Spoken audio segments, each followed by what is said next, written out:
जय हिंद दोस्तों, मैं अंगद कुमार एक बार फिर से स्वागत करता हूं आप लोग का आपके अपने channel Angad research classes YouTube channel में। फिर स्टूडेंट्स, आज के इस लेक्चर में हम लोग बात करेंगे त्रिकोणमिति के बारे में। स्टूडेंट्स, आज के इस लेक्चर में हम लोग बात करेंगे त्रिकोणमिति के बारे में। किसके बारे में? त्रिकोणमिति के बारे में। उसके बेसिक्स पॉइंट्स जानेंगे हम लोग। और मेरे इस मेहनत के लिए छोटी सी लाइक कर दीजिएगा और चैनल को भी सब्सक्राइब जरूर कर लीजिएगा, ठीक है ना दोस्तों। तो चलिए हम आरंभ करते हैं। दोस्तों, जो त्रिकोणमिति है, त्रिकोणमिति इसको इंग्लिश में ट्रिग्नोमेट्रिक कहते हैं। त्रिकोणमिति का देखिए दो शब्दों से मिलकर बना है, त्रिकोण धन मिति, ठीक है ना। त्रिकोण धन मिति, त्रिकोण का अर्थ होता है तीन कोण वाली, त्रि मतलब तीन कोण वाली, मिति मिति का अर्थ होता है माप ज्ञात करना। तीन कोण वाली का मतलब होता है त्रिभुज। क्या? त्रिभुज, क्योंकि त्रिभुज में हमारा तीन कोण होता है, एक कोण यहाँ पर, एक कोण यहाँ पर, एक कोण यहाँ पर, ठीक है ना। यानी कि तीन कोण वाली त्रिभुज की माप ज्ञात करना होता है हमारी त्रिकोणमिति के अंतर्गत ना। यानी कि त्रिकोणमिति जो पढ़ते हैं इसके अंतर्गत त्रिभुज के माप ज्ञात करते हैं, समझे ना। अब देखिएगा, हमने अगला पॉइंट आप लोग के लिए लिखा है कि त्रिकोणमिति के अंतर्गत त्रिभुज के माप ज्ञात किया जाता है, ठीक है ना। त्रिभुज के बारे में हम लोग पढ़ते हैं, लेकिन एक बात और समझिएगा कि त्रिकोणमिति के अंतर्गत हमें समकोण त्रिभुज के बारे में अध्ययन करना होता है, ठीक है ना। यानी कि त्रिकोणमिति के अंतर्गत हमें समकोण त्रिभुज का अध्ययन करना होता है। ऐसे त्रिभुज जिसका एक कोण 90 अंश का हो ना, एक कोण 90 अंश का हो, ऐसे त्रिभुज को हम समकोण त्रिभुज कहते हैं, ठीक है ना। एक कोण 90 अंश का होता है, 90 डिग्री का, इसलिए इसे हम क्या बोलेंगे? समकोण त्रिभुज। तो इसी समकोण त्रिभुज का इस त्रिकोणमिति के अंतर्गत हमें अध्ययन करना होता है, ठीक है ना। कोई दिक्कत, कोई समस्या? ठीक है, चलिए आगे बढ़ते हैं। अब समझते हैं कोण के बारे में। ध्यान दीजिएगा यहाँ पे, किन्हीं दो संलग्न रेखाओं, संलग्न मतलब कि आपस में जुड़ी हुई ऐसी दो रेखाएं ना, जिनके बीच में कोई गैप हो। इतना से देखिए गैप है, एक ये रेखा है, एक ये रेखा है। वही हमने लिखा है कि किन्हीं दो संलग्न रेखाओं, वही हमने लिखा है कि किन्हीं दो संलग्न रेखाओं की एक रेखा यहाँ पे है और एक रेखा यहाँ पर है, इसके बीच का जो घुमाव है ना, इसको हम कोण कहते हैं। यहाँ पर देखिए कितना घुमाव है, देखिए एक रेखा यहाँ है, एक रेखा यहाँ है, तो इसके बीच में कितना घुमाव है, यही इसका कोण कहलाता है, ठीक है ना। इतना समझ में आया। अब देखिएगा, हम कोण को प्रदर्शित करने के लिए बहुत सारे सिंबल्स का यूज करते हैं, ठीक है ना।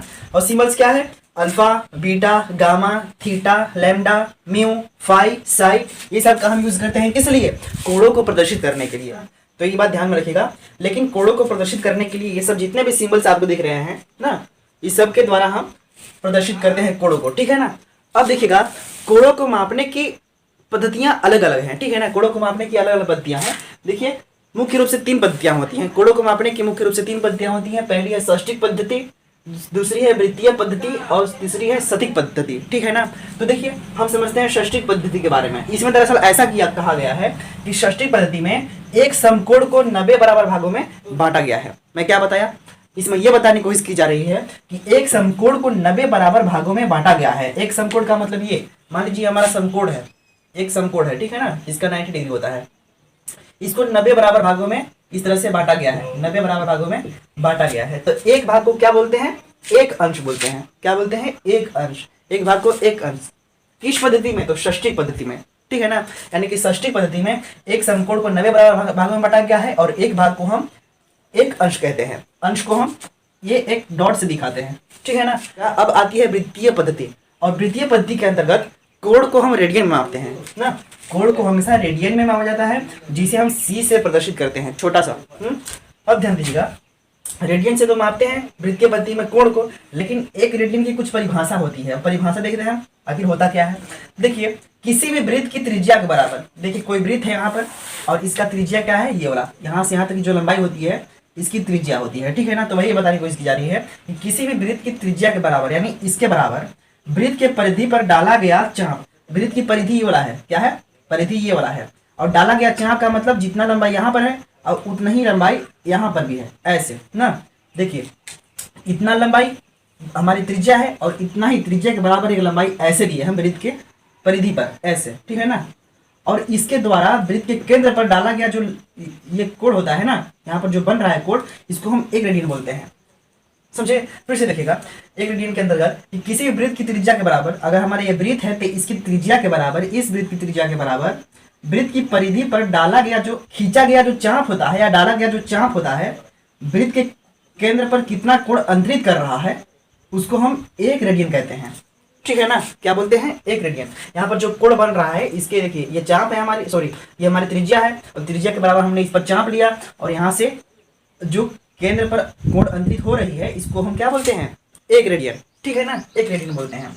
इस तरह से हमारी जो कोण होती है चाप बटी त्रिज्या होती है, यानी कि चाप जितना है, चाप को त्रिज्या से भाग देंगे तो हमारा कोण निकल जाएगा। यानी कि आप लोग को फार्मूला यहाँ से मिल गया, कोण इक्वल टू चाप अपॉन त्रिज्या, ठीक है ना, कोण बराबर चाप बटे त्रिज्या। इसके बाद आती है क्षैतिज पद्धति। क्षैतिज पद्धति यानी कि तीसरी वाली, इसमें क्या किया गया है कि एक समकोण को 100 यानी कि 100 बराबर भागों में बांटा गया है ना। एक समकोण को, यानी कि एक जो समकोण है हमारी, जिसका एक कोण 90 अंश का होता है, इस समकोण को हमारे कितने भागों में बांटा गया है, 100 बराबर भागों में बांटा गया है। और एक भाग को एक ग्रेड कहते हैं, क्या बोलते हैं, एक ग्रेड, एक भाग को एक ग्रेड कहते हैं। जैसे यहाँ पर था, एक समकोण को 90 बराबर भागों में बांटा गया था इसमें, और एक भाग को हम एक अंश कहते थे, लेकिन इसमें उसी तरह से है, एक समकोण को 100 भागों में बांटा गया है और एक भाग को हम बोलते हैं एक ग्रेड, जिसे हम जी से दिखाते हैं, ठीक है ना। इसका मात्रक होता है, इस पद्धति में जो कोण का मात्रक होता है वो ग्रेड होता है, ठीक है ना। इसमें कोण का मात्रक ग्रेड होता है और इसमें रेडियन होता है द्वितीय पद्धति में, और इसमें अंश होता है, ठीक है। इतना बात समझ में आया। तो सबसे पहले इसको नोट कीजिए, हम आगे बढ़ते हैं।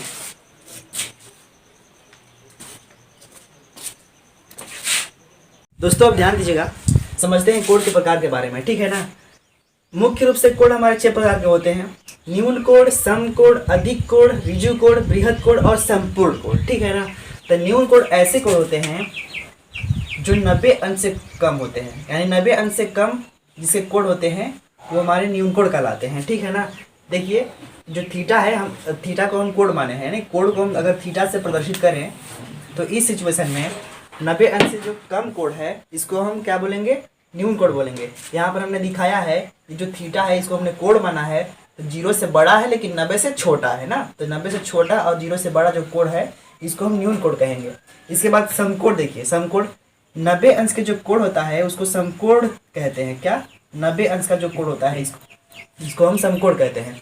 देखिए थीटा जो हमने माना है इसको कोण माना है, कोण अगर थीटा हमारा 90 डिग्री का हो जाता है तो इस सिचुएशन में कहेंगे कि हमारी समकोण है, क्या है, समकोण है।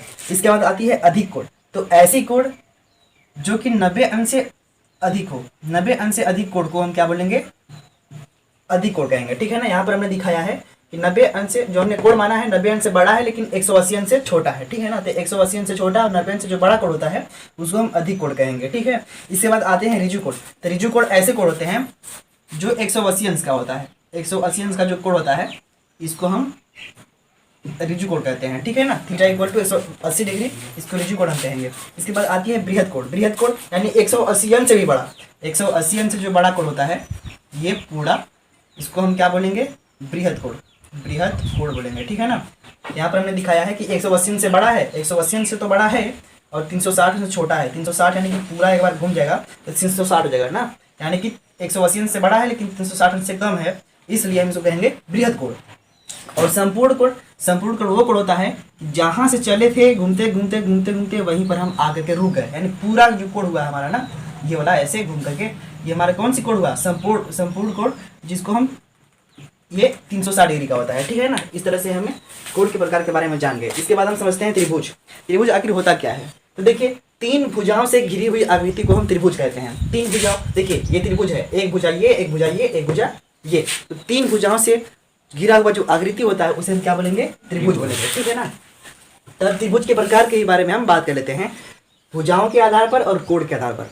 तो सबसे पहले भुजाओं के आधार पर देखा जाए तो 3 होते हैं मुख्य रूप से, समबाहु त्रिभुज, समद्विबाहु त्रिभुज और विषमबाहु त्रिभुज, ठीक है ना। तो समबाहु त्रिभुज क्या होते हैं, तो वे त्रिभुज जिसके सम बाहु यानी कि जितने भी भुजाएं होते हैं वो समान हो। समान का मतलब अगर 5 सेंटीमीटर ये है तो 5 सेंटीमीटर ये भी होना चाहिए, अब अगर ये दोनों 5 सेंटीमीटर है तो ये भी होना चाहिए, यानी कि तीनों भुजा बराबर होना चाहिए, तब कहेंगे इसको कि ये समबाहु त्रिभुज है, ठीक है ना। इसके बाद समद्विबाहु त्रिभुज, सम का मतलब दो ठो, ये देखिए सम का मतलब बराबर होना चाहिए, द्वि का मतलब 2 ठो, बाहु मतलब भुजा ना, कम से कम ऐसा त्रिभुज जिसके 2 ठो भुजा बराबर होना चाहिए, यानी 4 सेंटीमीटर ये है तो 4 सेंटीमीटर ये है ना, और एक ठो अलग होना चाहिए, यानी कि सम द्विबाहु, यानी कि 2 ठो सम होना चाहिए, मतलब मिलना चाहिए, बराबर होना चाहिए, और एक ठो अलग होना चाहिए, इसको हम बोलेंगे सम द्विबाहु त्रिभुज, ठीक है ना। इसके बाद में आता है विषम बाहु त्रिभुज। विषम, विषम का मतलब कोई भी समान नहीं होना चाहिए, यानी सब अलग अलग, अगर 3 सेंटीमीटर ये है तो 5 सेंटीमीटर ये, 7 सेंटीमीटर ये, यानी कि सब भुजा बराबर आपस में नहीं है, अलग अलग है, ठीक है ना। तो इस तरह से भुजाओं के आधार पर 3 प्रकार के होते हैं हमारे। इसके बाद में आता है कोण के प्रकार, कोण के आधार पर, ठीक है ना। तो कोण के आधार पर मुख्य रूप से 3 ही होते हैं। न्यून कोण त्रिभुज, न्यून कोण त्रिभुज यानी ऐसे त्रिभुज जिसके कोण 90 अंश से कम हो ना, 90 अंश, ये देखिए ये कोण है ना 90 अंश से कम है, ये भी 90 अंश से कोण है, ये भी 90 अंश से कम है, ठीक है ना। ये कौन सी त्रिभुज हुई, ये हमारी न्यून कोण त्रिभुज है ना। इतना बात समझ में आया। इसके बाद आती है समकोण त्रिभुज। तो ऐसे त्रिभुज जिसका एक कोण कम से कम 90 अंश का हो हम समकोण त्रिभुज कहते हैं। और हमें त्रिकोणमिति में समकोण त्रिभुज के बारे में ही अध्ययन करना है, ये बात आप माइंड में सेट कर लीजिएगा, ठीक है ना। हमें समकोण त्रिभुज का ही अध्ययन करना है त्रिकोणमिति में, ट्रिग्नोमेट्रिक में। इसके बाद आती है अधिक कोण त्रिभुज। तो अधिक कोण त्रिभुज ये वो त्रिभुज होते हैं जिसका एक कोण कम से कम 90 अंश से अधिक हो। 90 अंश से अधिक कोण को हम क्या बोलेंगे, अधिक कोण त्रिभुज। इस तरह से हमें भुजाओं के आधार पर और कोणों के आधार पर हमने वर्गीकृत कर दिया त्रिभुज को, ठीक है ना। और चूंकि हम जान रहे हैं कि समकोण त्रिभुज के बारे में हमें अध्ययन करना है, तो इसके बारे में थोड़ा सा और डिटेल से पढ़ लेते हैं। इसको उठा करके हमने यहाँ पर रखा, ठीक है ना, इसको उठाया और यहाँ पर दिया। यानी समकोण त्रिभुज हम जानते हैं कि 90 डिग्री का होता है। कितने डिग्री का होता है, कम से कम एक कोण 90 अंश का होता है, तब इसको हम बोलेंगे समकोण त्रिभुज है। तो इसके बारे में थोड़ी सी डिटेल से हम पढ़ लेते हैं, क्योंकि हमें आगे आवश्यकता है, इसकी जरूरत पड़ेगी, इसलिए कह रहे हैं। क्योंकि ये हमारे त्रिकोणमिति में समकोण त्रिभुज पढ़ना ही है, पढ़ना है। देखिए हमारी समकोण त्रिभुज, देखिए यहाँ पे ये 90 डिग्री का कोण है, यहाँ पे 90 डिग्री कोण है, यहाँ पे 90 डिग्री का कोण है, ठीक है ना। अब देखिएगा इसमें 3 भुजाएं होती है, समकोण त्रिभुज में 3 भुजाएं होती है। एक को बोलते हैं लंब, दूसरे को कर्ण, तीसरे को आधार बोलते हैं। लेकिन आपको माइंड में सेट करना होगा कि भाई किसे बोलेंगे लंब, किसे आधार बोलेंगे, किसे कर्ण बोलेंगे, ठीक है ना। आप लोग तो इतना बात जान गए होंगे कि 3 ठो इसमें होते हैं भुजा, लंब, कर्ण और आधार। लेकिन आपको जानना है कि अब हम किसे कहेंगे लंब, किसे आधार, किसे कर्ण कहेंगे, ठीक है ना। तो ध्यान दीजिएगा, थीटा के सामने, यानी कि अगर इस कोण को ले रहे हैं तो इसके सामने वाला लंब कहलाएगा, ठीक। अगर इस कोण को लेंगे तो इसके सामने वाला लंब कहलाएगा। आपको देखना है कि कौन सा कोण ले रहे हैं, ठीक है ना। जिस कोण को ले रहे हैं, जिस कोण को लेकर के हम हल करेंगे क्वेश्चन को ना, इस कोण को हम बोलेंगे इसके सामने वाला लंब।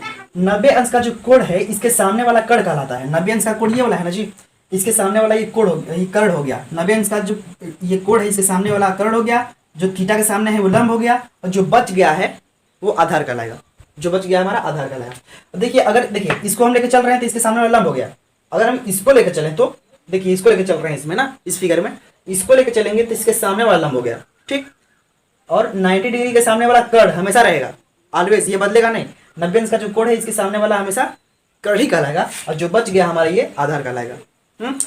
तो देखिए जो बच गया है आधार, ये जो कोण हम माने हैं थीटा, इससे संलग्न भुजा है। संलग्न का मतलब कि जुड़ा हुआ भुजा है ना। तो हम ऐसे भी कह सकते हैं कि जो थीटा है, थीटा के साथ जो संलग्न भुजा है ना, वही आधार कहलाएगा। चलिए इस बारे इतना तो हम जान गए। अब इसी के बारे में कर्ण, लंब और आधार के बारे में हमने थोड़ा सा लिखे हैं, उसको भी ध्यान से देख लीजिएगा।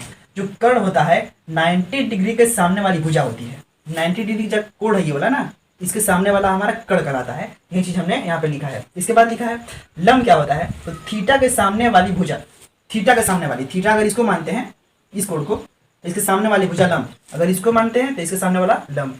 इसके बाद आधार, थीटा से संलग्न भुजा को आधार कहते हैं। संलग्न का मतलब जुड़ा हुआ, थीटा से कौन सा भुजा जुड़ा हुआ है, ये कर्ण और आधार जुड़ा हुआ है। तो हमें कर्ण तो पता है कि 90 डिग्री के सामने वाला कर्ण हुआ, लेकिन आधार पता नहीं था, तो थीटा के सामने हमारा जो जुड़ा हुआ है इसको आधार कहेंगे, इस तरह से ना।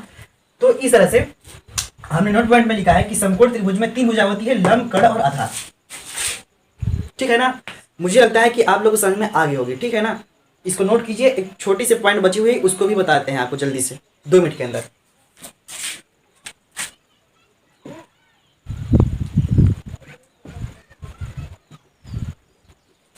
अब ध्यान दीजिएगा दोस्तों, एक और पॉइंट बचा हुआ है, पाइथागोरस प्रमेय। बहुत ही इंपॉर्टेंट है, आपको ये जानना बहुत ही जरूरी है, क्योंकि आपको त्रिकोणमिति में इस पर आधारित बहुत सारे क्वेश्चंस मिल जाएंगे आपको करने के लिए, ठीक है ना। तो देखिए पाइथागोरस प्रमेय आखिर होता क्या है। एक महान वैज्ञानिक थे जिसका नाम था पाइथागोरस। क्या था, जिनका नाम था पाइथागोरस। उन्होंने बताया कि अगर समकोण त्रिभुज है हमारी, क्या है, समकोण त्रिभुज है, अगर इस थीटा है ना, इसके सामने वाली ये क्या हो गई, लंब हो गई, और ये हमारी आधार हो गई, और ये 90 डिग्री के सामने वाली कर्ण हो गई, कर्ण, ठीक है ना। अगर 3 भुजाएं हैं हमारी समकोण त्रिभुज में, अगर 2 भुजाओं का मान पता है तो तीसरे भुजाओं का मान निकालने के लिए उन्होंने एक सूत्र दिया।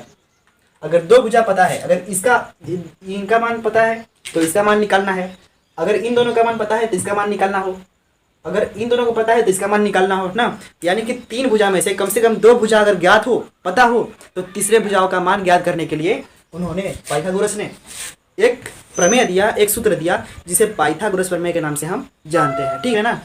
तो पाइथागोरस प्रमेय के अनुसार जो कर्ण का स्क्वायर होता है, यानी कि जो बड़ी वाली जो भुजा है ना, इसका जो वर्ग होता है स्क्वायर, जो छोटे छोटे दोनों भुजाएं हैं इसको अलग अलग वर्ग के योगफल के बराबर होता है। यानी कि लंब का स्क्वायर प्लस आधार का स्क्वायर के बराबर होता है। यानी जो बड़ी वाली भुजा है यानी कर्ण का जो वर्ग होता है लंब का स्क्वायर और आधार का स्क्वायर का योगफल के बराबर होता है। ये चीज इस पर आधारित उन्होंने बताया कि हमारी पाइथागोरस प्रमेय है, उन्होंने ही ये सूत्र दिया। मान लीजिए कि लंब हमको पता है यहाँ पर 5, मान लीजिए 5 सेंटीमीटर है, तो 5 का स्क्वायर हो गया प्लस आधार हमारा मान लीजिए 3 सेंटीमीटर है, तो 3 का स्क्वायर हम कर्ण निकालना है, तो कर्ण का स्क्वायर ऐसे लिख दीजिए इक्वल टू 5 का स्क्वायर कितना हो गया 25 प्लस 3 का स्क्वायर 9, तो 25 और 9 कितना हुआ 9 5 14 34, ठीक है ना 34 हुआ। ये कर्ण का स्क्वायर है, तो कर्ण हमको निकालना है, तो यहाँ से स्क्वायर जब हटाएगा तो यहाँ पर रूट लगेगा, रूट में 34 इस तरह से, ठीक है ना।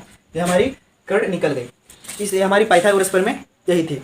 तो मैं आशा करता हूँ कि आप लोगों को त्रिकोणमिति के जितने बेसिक्स थे हमने सही बता दिए हैं आपको।